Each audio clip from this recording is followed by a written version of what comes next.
തുത്തൻഖാമുൻ രാജാവിന്റെ ശവകുടീരത്തിന് സമീപമുള്ള പുരാതന ഈജിപ്ഷ്യൻ ശവകുടീരങ്ങളുമായി ബന്ധപ്പെട്ട ഘടനകളിൽ യുറേനിയത്തിന്റെ സാധ്യതയെക്കുറിച്ച് സമീപകാല ചർച്ചകളും പഠനങ്ങളും പര്യവേക്ഷണം ചെയ്തിട്ടുണ്ട്.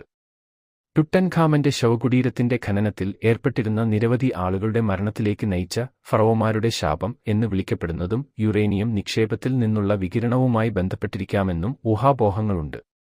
പിരമിഡുകൾക്ക് സമീപം കാണപ്പെടുന്ന പരന്ന മേൽക്കൂരയുള്ള ശവകുടീരങ്ങളായ ചില മസ്തബകളിൽ യുറേനിയം അടങ്ങിയിരിക്കാമെന്ന് ചില സിദ്ധാന്തങ്ങൾ സൂചിപ്പിക്കുന്നു.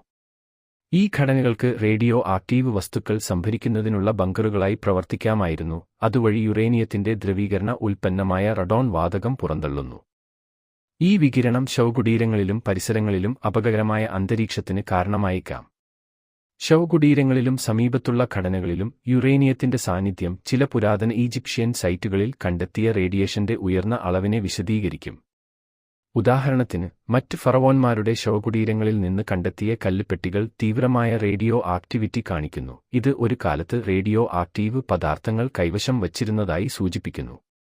ശാപത്തിന് കാരണമാകുന്ന യുറേനിയം നിക്ഷേപങ്ങളെക്കുറിച്ചുള്ള ആശയം കൗതുകകരമാണെങ്കിലും ഇത് ഊഹക്കച്ചവടമായി തുടരുന്നു. പുരാതന ഈജിപ്ഷ്യൻ ശ്മശാന സമ്പ്രദായങ്ങളുടെ പാരിസ്ഥിതികവും ചരിത്രപരവുമായ പശ്ചാത്തലത്തിൽ നടന്നുകൊണ്ടിരിക്കുന്ന വിപുലമായ ഗവേഷണത്തിന്റെ ഭാഗമാണിത്.